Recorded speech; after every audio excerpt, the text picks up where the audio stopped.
Hello, ladies and gentlemen, boys and girls. Welcome to Two for Joy Studio. We have here with us the founder of MTB Himalaya, Mr. Mohit Sood, and we are having a talk session with him today.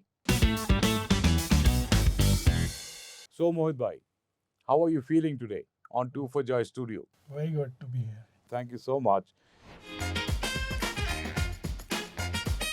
So, we are in discussions with Mohit bhai, and we would be going through several walks of MTB Himalaya as it hatched in a small cafe, as you told me once, and then 16 races later. What is the difference in feeling that you have today? In 2004, when we started, it was just a dream. We were very passionate about the Himalayan outdoors and we wanted to do something different. So it just happened that a friend of mine came from the UK who was a very good cyclist. Right, So while discussing with him, this idea cropped out, why not promote the Indian Himalayas for cycling? right. So hence the journey started. So, it was your friend's idea. Yeah, basically my friend's idea, but we were very passionate about the outdoors. I was involved with a lot of outdoor events since I was in class 8. So that was like in my blood when I discussed with him. So it seemed very interesting, like promoting a eco-friendly sport, Absolutely. promoting one of the biggest sport in the globe, and promoting the Indian Himalayas, the biggest mountain range in the world. Right. So the combination looked very interesting.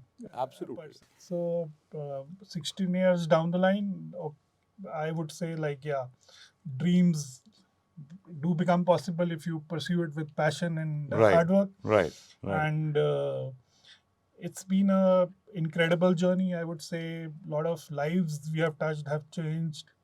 We have revolutionized the sport in the country. A lot of big biking brands have come in. Mm-hmm. A lot of national champions have come in from our home state. So overall, the ecosystem is developing, but still, I would say we have miles to go before we become one of the most sought after global iconic MTB brands in the world.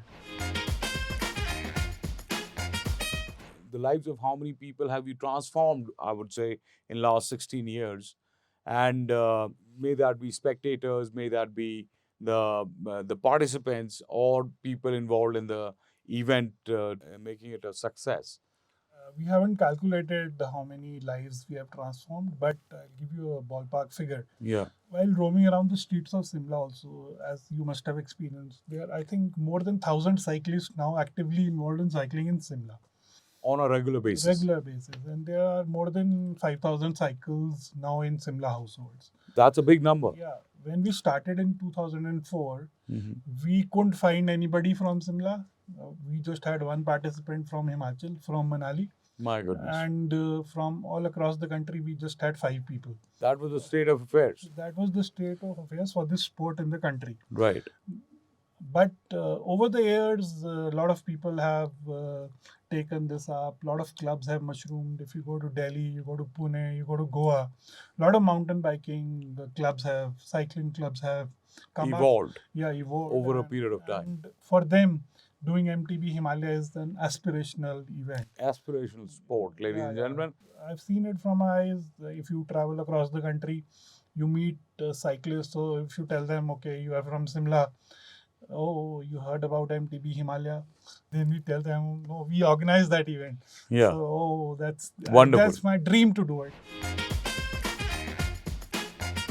How satisfying do you think it feels inside your heart when you hear such comments? It's very fulfilling and satisfying, especially when once you see those 10-year-olds, 12-year-olds competing with the champions. They want to pursue this sport as a lifestyle for passion and for developing themselves into national champions or international champions. So that is highly satisfying. Wonderful. And plus, now I also feel that people have taken up the sport to keep themselves fit, active. It's becoming a lifestyle activity. As the saying is going now, it's the new golf. So people from the well-to-do backgrounds are now taking up cycling, as a hobby. As a hobby. That is so eco-friendly as such. Yeah. And then it has sustainable aspects to it. How difficult was it back then in 2004 and 5 for you guys to actually plan the event? Because at that point of time, as you just told me, that there were hardly any participants and there were hardly any people who took interest in cycling as such. And it's a beautiful sport. It's wonderful for the body. It's wonderful for sporting activities and fulfilling passions of life. Yeah. When in 2004 we put forward this idea, so people used to call us mad. पागल कहते थे पागल हो गए पहाड़ पे cycle चलाएंगे लेकिन the friend of mine who had come from UK, Cass Gilbert, Yeah. a lot of credit goes to him. He convinced us, no, this is doable. You must do it. Right. And we also got convinced. We watched a lot of footage from across the world. Okay. How the sport happens in Canada, Right. in Australia, in New Zealand, In France. in Alps. So Right. Trans Alps was one of the biggest events, Biggest events. at That's that point right. of time. Right. Still is. Around 2,000 people participate in that event, Wonderful. including world champions. So that was the motivation to have a event of that stature in the Indian Himalayas. I would say very, very difficult because the sport was not heard of in the country. Absolutely. So you approach the government, they were also not very aware of what was happening. Mhm. You approach the cycling federation, they said nothing doing, we control the sport. They never did a mountain cycling event.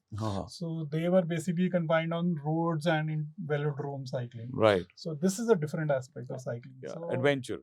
adventure, Absolutely. tourism, all angles. Outdoors. Yeah. Yeah.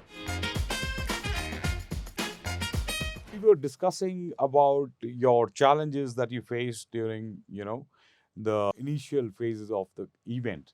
And you mentioned certain government officials who were very helpful in doing that. Could you name them for us? The Secretary Tourism, Mr. Ashok Thakur, and then we had the director, Mr. Tarun Chidar. Both were very supportive, very positive about Right. the whole idea.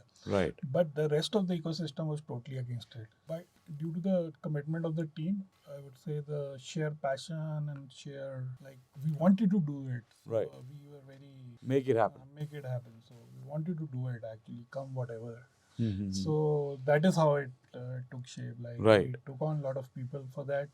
Right. And finally, we managed to do the first event, even though we lost a lot of money on that. Mhm. Money was secondary to us. So we wanted to create a mark for ourselves that we are thinking out of the box. We're thinking about something different and something that could eventually change a lot of things in Himachal. So that was the pure motivation to do it, basically.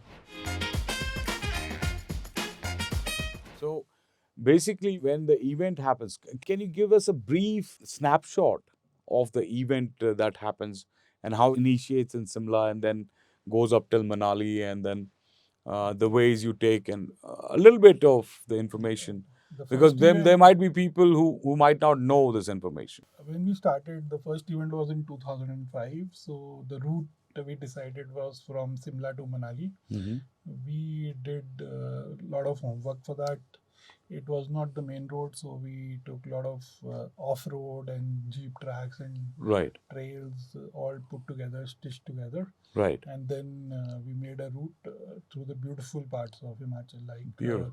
Narkanda, then went down to Luri, went up to Bagasaran. Super green area. Then went to Jalori, crossed the Great Himalayan National Park. Oh. Then to Jib. Tirthan. Yeah, Tirthan. And then all the way to Ot. From Ot, then we went up to Kullu to Nagar. Nagar to Bijli Mahadev. Asha Bijli Mahadev also. Yeah. Oh, wonderful, wonderful. The hike to Bijli Mahadev, there was a 1 kilometer stretch where people had to carry Their bikes. Oh, that's so that's part of that's the event. quite an That's- adventure. Quite an adventure, I must that's say. part of the sport actually. If you Right. watch these adventure races around the world, Right. so it happens they need to carry their bike for some stretches.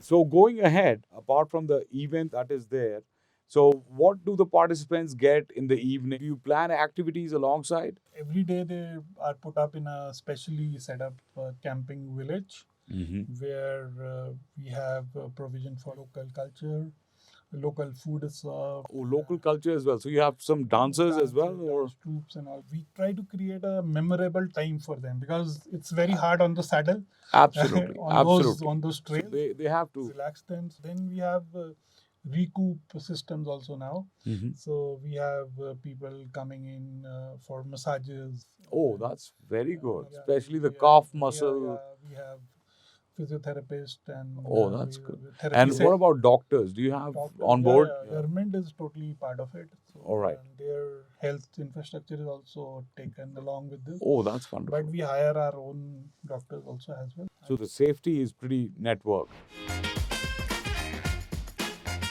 Talking about world champions, so I would like to hear the story about the Olympian that made it to MTV and was part of one Heard of about your that. events. Yes, you please let us know about that because that. Actually, once the event got a little popular, so there was the chief executive officer of Ferrari, the All right. racing car company. So he Yeah. was a avid cyclist. Mm-hmm. So he came to the event once and he really liked it. So then this Olympian is a very dear friend of him, Louis Pinto from Portugal. All right. So then he convinced Louis to just come and experience the Himalayas. Because Portugal, you see, the average altitude on which people cycle is hardly 1,000 to 1,500 meters All right. in the Portuguese Right. mountains. But here, average altitude that you cycle is on 2,000, 2,500 Plus. meters. Yeah, yeah. And for somebody who's coming from that pedigree, an Olympian, bronze medalist, Absolutely. like a true world champion. So cycling on this altitude was very like exciting for him, I would say. Mm-hmm. So so both of them spoke and then we spoke to him.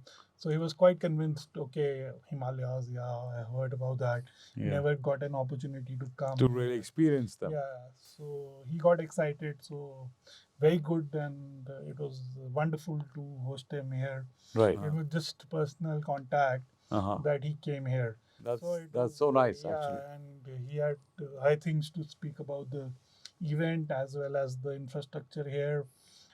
Raw infrastructure, I would say. It is not a Yeah, it's not very built up. built Yeah. up. But I think raw it has its own challenges and charm. Yeah. Agree with you. The raw infrastructure really has its charm. Like people haven't had seen those kind of descents in their lives. Mhm. Like if you're descending from Narkanda top, Hatu Peak all the way to Luri. So that was a descent of around 2,300 meters. Never in their life they descended that much. That so, much. That's so right. that was That's right. like Quite an experience. yeah, for them. So a lot of people around the world got excited. Mhm. Okay, there's something. So people have been blogging your event a lot. Yeah, reach is tremendous. Like people, these heroes, when they come into India, so a lot of people across the world are following them. Right. So that creates a lot of buzz around the world. Absolutely. And if like we are able to channelize all this and create an ecosystem for the sport in the state, Right. I think better times are here for the cycling tourism.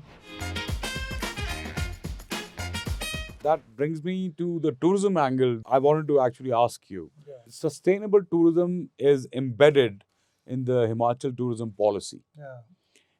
However, I haven't been really very much appreciative of the efforts that are being put towards tourism in the state. That's a personal opinion. But in your case, the cycling event as such seems to be a very sustainable and lucrative form of a model that can be adopted in other sports also. I totally agree with you. Like the tourism right now is centered around the major towns of the state. Correct. But if you want to take the tourism to the hinterland and create a sustainable tourism model, Right. then cycling can be a very big activity, as has been seen across the world. You take example of the Whistler area in Canada or the British Columbian area. Mhm. So the whole economy runs on cycling. Especially Wonderful. cycling parks, trails where people come from all across Canada. Mhm. They come there, they cycle, they stay there. The hotels run on cycling. So lot of things, but I'm very appreciative of the government now. They have recognized the potential. Mhm. So They are involving.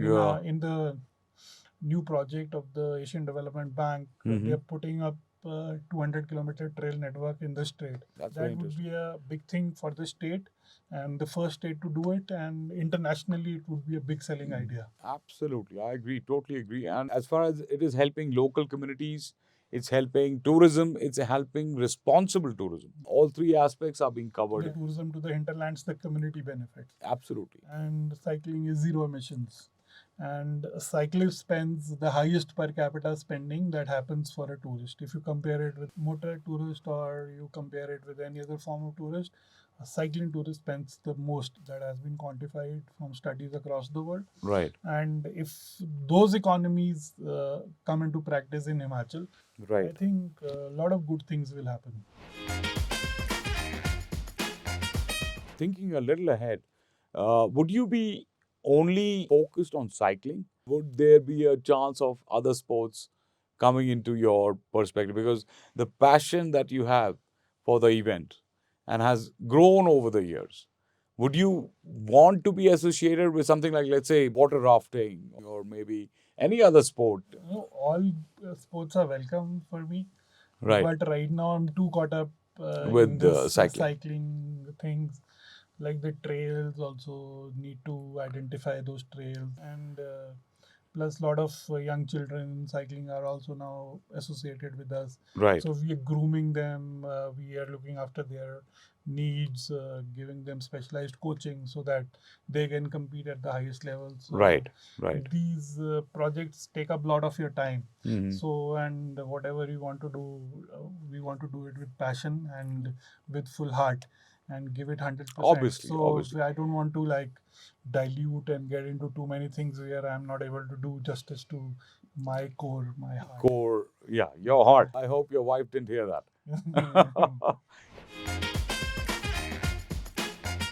So, how many total people assembled in that event? We had 33 participants in total. In the first event. First event. So And that you did in 2005. yeah. Right. 19 were from across the world.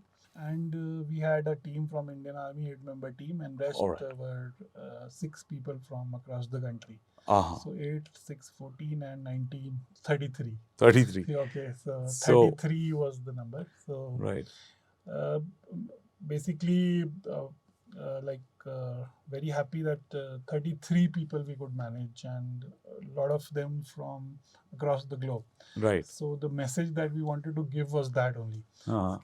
All parts of the world are involved in this. Right. And once they took back some good memories from here, so that was the main. So, we are talking Olympics, we are talking Ferrari, we are talking people, big names. Yeah. Mr. Pinto, as you said, and then Mr. The Gilbert. current world champion has been here 3 times. So, the current world champion, ladies and gentlemen, has been already in this race for 3 times. Yeah. So, this small town guy built up a global stage. We're trying to build. No, I would rather say you've already built one. But this is incredible. God's been kind. God's been kind. Ladies and gentlemen, humble Mohit here again. And he says God's been very kind. Fingers crossed, right? Fingers crossed for more success, more accolades. So that brings us to another very personal question of mine. What are your views on water conservation? Because we're talking sustainability, we're talking sustainable development goals, the world, the United Nations built up. Yeah. And the world is moving with those goals in mind. No. So water conservation is actually at number 6. If you look at 17 different SDGs. Yeah. Good question. We've been part of the United Nations program also.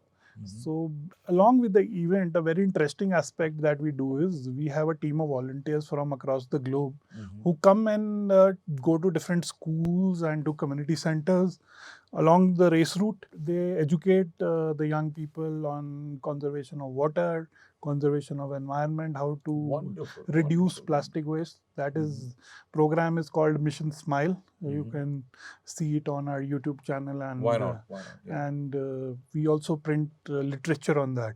So that literature is distributed to the children across the villages. Right. So in one race, like if you're talking about how many people do we touch, we touch approximately 1,000 villages on the way. But I guess in one village, at least 500 people would be there. No, 50 to 100 people. That is exponentially high. Roughly, let's say 5,000 to 6,000 people.